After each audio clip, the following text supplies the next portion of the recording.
So hello guys, welcome to your channel. आशा करता हूँ आप सभी अच्छे होंगे। तो दोस्तों, आज हम लोग इंग्लिश सीखने के लिए एक नई स्टोरी पढ़ने वाले हैं।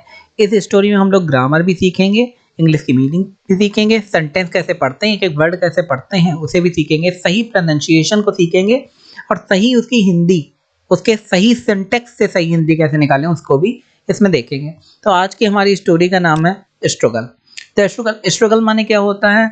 आप जो संघर्ष करते हैं, जो आप ज़िंदगी में झेलते हैं, परेशानियाँ होती हैं, उसी को हम लोग स्ट्रगल कहते हैं। चाहे आप किसी करियर बनाने वाली फील्ड में कर रहे हों या किसी काम को लेके स्ट्रगल कर रहे हों, तो उसी को स्ट्रगल मतलब संघर्ष कहते हैं। तो बेसिकली स्टोरी है वॉशिंगटन के ऊपर। वॉशिंगटन वो शहर नहीं, वॉशिंगटन वो जॉर्ज वॉशिंगटन जो यूएस के प्रेसिडेंट थे, तो उनके बारे में एक स्टोरी है। तो इसे हम लोग पढ़ेंगे, देखेंगे कि इस स्टोरी में क्या है और सही सही मीनिंग हम लोग समझेंगे। तो चलिए पढ़ते हैं। आप मन में मेरे साथ पढ़ सकते हैं। यहाँ पे राइट है, Washington had to face many difficulties on the way. तो इसे आप पढ़ेंगे कैसे? बिना किसी इशू के। अब जब आप बिगिनर्स हैं, बिगिनर्स के लिए क्या होता है कि आप डायरेक्ट नहीं पढ़ सकते, तो आपको किसी सेंटेंस को या किसी वर्ड को ब्रेक करके पढ़ना होता है। तो आप पूरा वॉशिंगटन मान लो नहीं पढ़ पा रहे हैं, तो इसे पढ़ेंगे कैसे? WASH वॉश होता है, वॉश माने हाथ धोना, ये तो आप जानते ही होंगे। ING हर जगह लगता है, इंग होता है, और TON होता है टन। तो वॉश इंग टन। अब इसे पूरा पढ़िए, वॉशिंगटन। ठीक है। हैड, हैड क्या है पहले आप बता दीजिए कौन सा सेंटेंस है, क्योंकि बिना सेंटेंस की जानकारी के आप नहीं कर पाएंगे। ये है पास्ट परफेक्ट, मतलब चुका था, चुकी थी, चुके थे। अब एक चीज आपको यहाँ पे और समझनी है कि जब हम लोग हैव या हैज लगाते हैं और हैड लगाते हैं, इसमें डिफरेंस क्या होता है, कब कब लगाते हैं। तो हैज या हैव होता है वो प्रेजेंट परफेक्ट टेंस है, चुका है, चुकी है, चुके हैं। और जो हैड है, जो काम पहले हो चुका है उसके बारे में लगाते हैं हैड। अगर मैं कहूँ, मैं अभी सपोज करो खाना खा के आया हूँ, मैंने कह दिया कि या मैं कहीं होके आया हूँ, मैंने कह दिया आई हैव गॉन देयर, मैं वहाँ जा चुका हूँ। अब अगर यही चीज़ मैंने बहुत पहले करी हो तो तब क्या कहेंगे? आई हैड गॉन देयर, मैं वहाँ पे जा चुका था या जा चुका हूँ। मीनिंग वही निकलेगा, आपको इंग्लिश में मीनिंग सेंटेंस निकालना है। अगर बहुत पहले की बात है तो हैड लगाएंगे, अगर रिसेंट में वो काम हुआ है तो हैड या हैव लगा देंगे, सिंपल सी बात है। आगे है टू फेस। फेस माने किसी चीज का सामना करना। मैनी, मैनी माने बहुत सारी, ये आपको पता है। डिफिकल्टीज, डिफिकल्टीज माने कठिनाइयाँ। ऑन द वे, जो वे होता है, वे माने क्या होता है? रास्ता होता है, मार्ग होता है। अब जो ऑन द वे होता है, जैसे बस के लिए क्या कहते हैं? बस कभी इन द वे चलती है कि ऑन द वे चलती है। ऑन माने पर, जो रास्ता है उस पर बस चलेगी, ना कि उसके अंदर। इन लगाएंगे तो अंदर, अंदर नहीं बस चलेगी, रास्ते पर बस चलेगी, तो हम लोग वहां पे ऑन लगाते हैं। तो आपको ये सेंटेंस समझ में आया होगा। एक बार दोबारा पूरा डिटेल में पढ़ते हैं। Washington had to, had to किसके लिए लगाया? Past perfect. Face many difficulties on the way, Washington को मार्ग में बहुत सारी चुनौतियों या कठिनाइयों का सामना करना पड़ा। अब यहाँ पे क्या है? पड़ा, पड़ा मतलब ये चीज पहले हो चुकी है। मोस्ट ऑफ द स्टोरीज क्या होती हैं, वो पास्ट में हो चुकी होती हैं, तो उसमें या तो वॉज वर्ड लगाते हैं या फिर हैड लगाते हैं हम लोग। तो जैसे है यहाँ पे, वॉशिंगटन को जब वो जी रहे होंगे, जब वो स्ट्रगल कर रहे होंगे, तो उन्हें मार्ग में बहुत सारी कठिनाइयों का सामना करना पड़ा। तो यही कहेंगे, Washington had to face many difficulties on the way, मतलब उन्हें अपने मार्ग में। वे बस के लिए भी, कार के लिए भी वे लगा सकते हैं। I am on way to Kanpur Lucknow, या कोई डिफिकल्टीज है उसके लिए भी वे लगा सकते हैं। ये सिचुएशन के ऊपर है और आपको पता होना चाहिए कहाँ पे कब क्या लगाना है। आपको समझ में आ गया? या अगर आप अपने लिए कहेंगे तो कैसे कहेंगे? I had faced many difficulties on the वे, मैंने बहुत सारी डिफिकल्टीज अपने जिंदगी में सामना करा है, या फिर ये मीनिंग इंग्लिश में बोला एक ही जाएगा, हिंदी में हम लोग कई सारे मीनिंग निकाल लेते हैं क्योंकि कहने का तरीका अलग अलग हो जाता है। आगे देखते हैं। व्हेन ही रीच्ड, रीच्ड आप समझ रहे हैं, रिचमंड, रिचमंड एक जगह का नाम है। तो रीच्ड माने क्या, रीच्ड माने पहुंचना, ये रीच की सेकंड फॉर्म है। अब रीच्ड जब होता है तब कौन सा सेंटेंस होता है, सिंपल पास्ट टेंस, मतलब जो हो गया है काम, क्योंकि स्टोरी में मैंने बताया ना पास्ट टेंस का ही काम है। व्हेन ही रीच्ड रिचमंड, जब वो रिचमंड पहुंचे, जैसे आप लंदन पहुंचते हैं तो व्हेन ही रीच्ड रिचमंड, वैसे ही शहर का नाम है, कॉमा लगाएंगे। इंग्लिश में कुछ सेंटेंस के बाद रुकना होता है, कि ये पूरा सेंटेंस आपको एक ही लग रहा है, लेकिन आप अगर रुकेंगे नहीं तो ये पूरा एक साथ हो जाएगा तो मीनिंग बिगड़ जाएगा। तो वहां पे कुछ कुछ जगहें होती है, आपको आइडिया लगेगा कब रुकना है। ही हैड नो मनी, उसके पास कोई मनी या धन नहीं था, या उनके पास कोई धन नहीं था। व्हेन ही रीच्ड रिचमंड, जब वो रिचमंड पहुंचे, क्योंकि पास्ट टेंस है, पहुंचे थे, जाहिर सी बात है। ही हैड नो मनी, उनके पास कोई धन नहीं था। अब जैसे अगर किसी ने आपसे पूछ लिया तुरंत के लिए कि क्या तुम्हारे पास कुछ पैसे हैं, तो आप क्या कहेंगे, आई हैव नो मनी, मेरे पास रुपए नहीं है, क्योंकि ये प्रेजेंट की बात है इसलिए हैव लगा दिया। अगर आप ये पास्ट में बताना है कि तुमने उस टाइम मुझसे पूछा था लेकिन उस टाइम मेरे पास पैसे नहीं थे इसलिए मैं नहीं दे पाया, तो तब आप लगाएंगे in that time I was not having any money, या I had no money.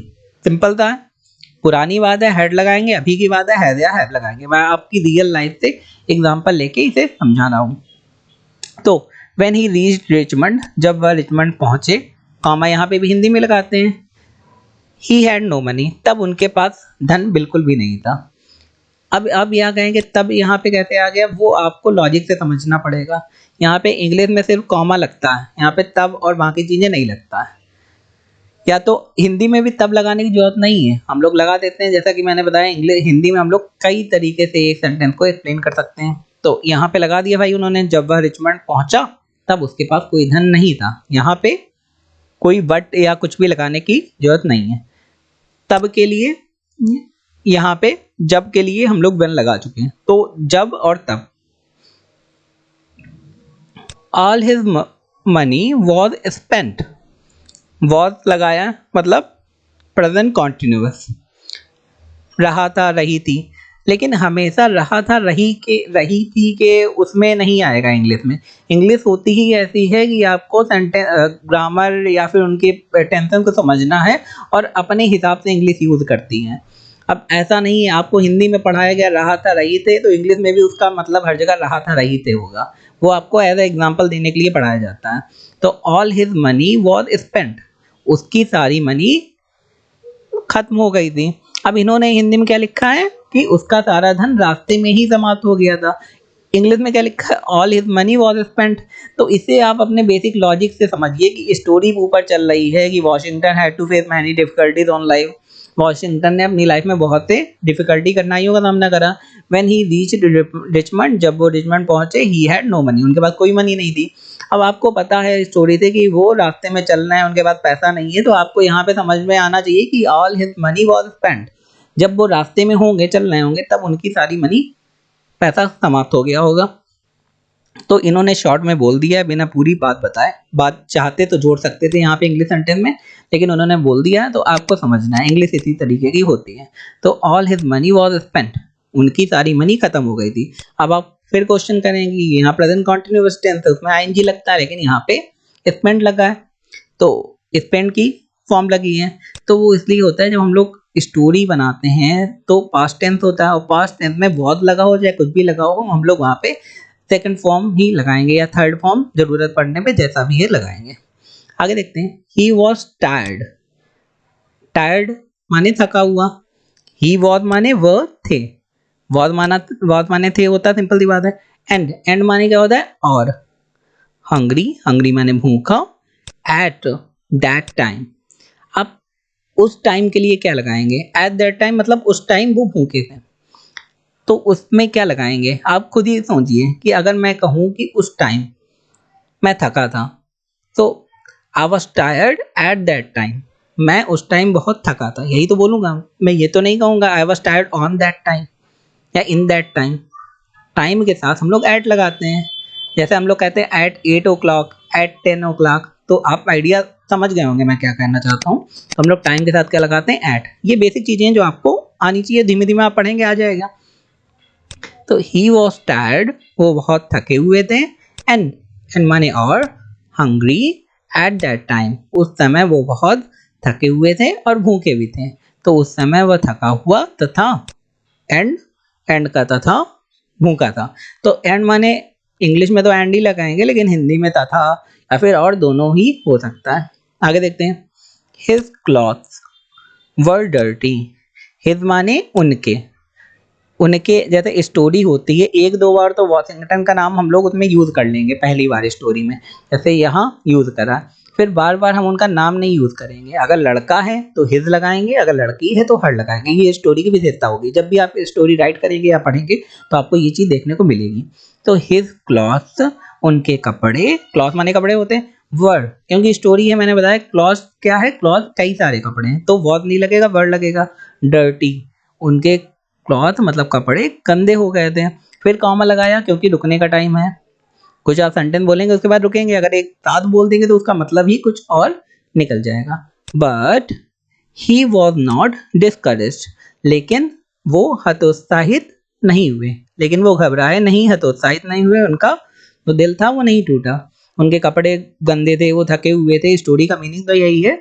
But he was not, लेकिन वो हतोत्साहित, वॉज नॉट माने नहीं हुए, डिस्करेज माने हतोत्साहित, उनके कपड़े गंदे हो गए थे किंतु वह हतोत्साहित नहीं हुए थे। As his spirit were high, जैसे या क्योंकि हिज स्पिरिट, मैंने बताया हिज लगाएंगे, बार बार नाम नहीं लेंगे। हिज स्पिरिट्स, स्पिरिट आपको पता ही है मनोबल होता है, वर हाई, उनकी स्पिरिट, उनका मनोबल ऊंचा था। यहाँ पे स्पिरिट्स है तो वर लगाया हमने, तो as his spirits were high, वो हतोत्साहित क्यों नहीं हुए, क्योंकि उनकी स्पिरिट या क्योंकि उनका मनोबल ऊंचा था। तो यहाँ पे हम लोग क्या लगाएंगे, एज। यहाँ पे बिकॉज नहीं लगाएंगे क्योंकि बिकॉज हर जगह नहीं लगता, क्योंकि माने बिकॉज ही होगा, लेकिन जब कोई सेंटेंस या कोई स्टोरी पढ़ाएंगे, जैसे आप इंग्लिश जैसे पढ़ते जाएंगे तो आपको आइडिया लग जाएगा कब एज लगाना है कब बिकॉज लगाना है। तो यहाँ पे बिकॉज नहीं लगाएगा, बिकॉज क्योंकि की वाली कंडीशन लगता है कि मैंने ये काम नहीं करा क्योंकि ये कंडीशन थी, तब आप लगा सकते हैं। आगे देखते हैं। He had no acquaintance in the city, तो शहर में भी व्यक्ति उसका परिचित नहीं था, मतलब कोई जान वाला उनका नहीं था। यहाँ पे भी हैड लगाया है क्योंकि ये पास्ट टेंस का है। तो दोस्तों आगे बढ़ने से पहले मैं आपसे रिक्वेस्ट करना चाहता हूँ कि अगर आपने हमारे चैनल सब्सक्राइब नहीं करा, सब्सक्राइब कर लें, बेल आइकन को दबा दें, because your subscription is our motivation. आप सब्सक्राइब करेंगे हमें मोटिवेशन मिलेगा, हम आपके लिए और अच्छा कंटेंट लाएंगे। आगे देखते हैं। He wanted to pass the night in the city, तो he, वह, उनके लिए लगाया। his कब लगाएंगे, जब उनके लिए कोई ऐसी बात होगी, जैसे यहाँ पे लगाया his cloth, उनके कपड़े। अगर मैं यहाँ कह दूँ he cloth तो गलत हो जाएगा ना, his कहाँ लगाना, he कहाँ लगाना, वो आपको पता होना चाहिए। He wanted to pass the night in the city, he माने वह, wanted माने चाहते थे, to पास वो रात बिताना चाहते थे, the night in the city, वो शहर में रात बिताना चाहते थे। तो यहाँ पे क्या हो जाएगा, ही वांटेड, वांटेड मतलब सेकंड फॉर्म है, पास्ट इंडेफिनिट या सिंपल पास्ट है। टू पास, यहाँ पे पास जब लगाते हैं तो उसके पहले टू लगाना जरूरी है। द नाइट, नाइट डे, दा लगाया, इन द सिटी, सिटी में। अब सिटी में के लिए इन्हीं लगाएंगे, और जब सिटी लगाते हैं तो दा लगाना जरूरी हो जाता है। ये आपको आइडिया होना चाहिए कब दा लगाते हैं, इसके लिए आप ग्रामर पढ़ सकते हैं डिटेल में। वह उस नगर में रात व्यतीत करना चाहते थे। He wanted to pass the night in the city. आगे क्या है, no one was willing to give him a place. कोई उन्हें घर देना नहीं चाहता था। No one माने कोई नहीं, अगर कोई नहीं के लिए इंग्लिश लगाएंगे तो हम लोग लगाएंगे no one। was माने था, willing माने चाहना या तैयार होना, to give देने के लिए, him उसे, place माने स्थान, कोई उसे रहने के लिए स्थान नहीं देना चाहता था। तो कोई भी व्यक्ति उसे स्थान देना नहीं चाहता था या स्थान देने को तैयार नहीं था। विलिंगली माने चाहना। ठीक है, आगे देखते हैं। They wanted money. दे माने वे माने कौन? शहर वाले। वॉन्टेड माने चाहते थे। वॉन्ट की सेकंड फॉर्म लगाएंगे क्योंकि स्टोरी चल रही है। वॉन्टेड मनी पैसा, फॉर के लिए, lodging, to pass the night वो उन्हें वहां पे स्थान देने के लिए धन चाहते थे। तो टू पास मतलब बिताने के लिए, पास माने क्या होता है? रात बिताने के लिए, व्यतीत करने के लिए। द नाइट, नाइट माने रात। तो वो स्थान देने के लिए धन चाहते थे। तो यहाँ पे स्थान देने के लिए हम लोग लॉजिंग भी कर सकते हैं। जैसे पास हम लोगों ने करा था, no one was willingly to give him a place. और इसके अलावा लॉजिंग भी कर सकते हैं जब आपको रहना होता है कहीं पे। जैसे हम लोग बोलते हैं लॉज कहाँ पे है, ठीक है, उससे आपको आइडिया लग गया होगा। And he had no money, पर उनके पास कोई मनी नहीं थी। एंड यहाँ पे आप एंड की जगह बट भी लगा सकते हैं, वो ज़्यादा अच्छा रहेगा कि वो वे रात व्यतीत करने के लिए, स्थान देने के लिए धन चाहते थे। एंड और उनके पास कोई मनी नहीं थी, या लेकिन बट उनके पास कोई मनी नहीं थी। ही माने वो, उसके, हैड नो मनी। अब यहाँ आप कहेंगे हिज क्यों नहीं लगा भाई? हिज अगर लगाएंगे, हिज हैड नो मनी कोई मीनिंग निकल रहा है, तो हम लोग क्या करेंगे? ही हैड माने बताया, क्योंकि ये बहुत पुरानी स्टोरी, तो हैड लगाया, हैज हैव नहीं लगाया। अगर तुरंत हो चुका होता तो हैज हैव लगाते हैं। नो मनी माने कोई धन नहीं था। आगे, so he could not know what to do. So वो नहीं समझ पाए कि उन्हें क्या करना है। तो माने इसलिए, उनके पास कोई धन नहीं था, तो माने इसलिए, ही माने वह, कुड नॉट जब सकने की बात होती है तो हम लोग कुड लगाते हैं। अच्छा, कुड और कब कब लगता है, कैन कब लगता है, इसका डिफरेंस मैं बताना चाहता हूँ। दोनों का मतलब होता है सकना, लेकिन जब आप किसी से रिक्वेस्ट कर रहे हो तब आप कुड लगाते हैं, या जब आप कह रहे हो रिक्वेस्ट नहीं करना, सपोज करो आपका फ्रेंड है, तो आप कैन लगा सकते हैं। सो कुड के साथ प्लीज भी लगाते हैं। तो ये आपको आइडिया होना चाहिए। नो व्हाट टू डू, अतः वह नहीं समझ सका कि वह क्या करे। देन इसका पूरा मीनिंग ये निकल गया है। तो दोस्तों, इसके अलावा हम लोग डेली यूज के जो सेंटेंसेस हैं उसे भी हम लोग पढ़ेंगे आज। तो पहला सेंटेंस हमारा है हेलो कौन है। तो हेलो के लिए हेलो कौन है माने हु इज दिस। अगर आपके घर पे कोई आ गया, दरवाजे में कोई खड़ा है, तो आप खाली यही तो नहीं कहेंगे कौन से, तो समझ में आ रहा है कि हु का बोल दो तो हो जाएगा कौन है। ठीक है, ऐसा नहीं है। हु इज दिस, वहाँ कौन है, या फिर दरवाजे में कौन है, ये इसका मीनिंग निकला। अगर आपको पूछना है या फ़ोन आया आपके पास आप नहीं जानते, तो आप कहेंगे हेलो हु इज दिस, कौन है। आगे देखते हैं, कौन बोल रहा है। Who is speaking. हु माने कौन, है इज माने है, स्पीकिंग माने बोलना। और यहाँ पे जब कोई क्वेश्चन पूछते हैं तो आप क्वेश्चन मार्क जरूर लगाते हैं, जैसे हिंदी में भी लगाते हैं। तो यहाँ पे हो जाएगा हु इज स्पीकिंग, क्या आपको सुनाई दे रहा है। तो कैन यू हियर मी। अब यहाँ पे दे रहा है का मीनिंग सकने से आएगा। जब आप कहेंगे कैन यू हियर मी, तो आप ये पूछ रहे हैं क्या आपको सुनाई दे रहा है, क्या आप मुझे सुन सकते हैं। तो यहाँ पे कैन लगाएंगे। ये तो सिंपल सी बता, कैन के अलावा तो कुछ नहीं लगा सकते। आगे, हाँ मैं आपको सुन सकता हूँ, yes I can hear you. हाँ माने यस, फिर कॉमा लगाएंगे, मैं आपको सुन सकता हूँ, आई कैन हियर यू।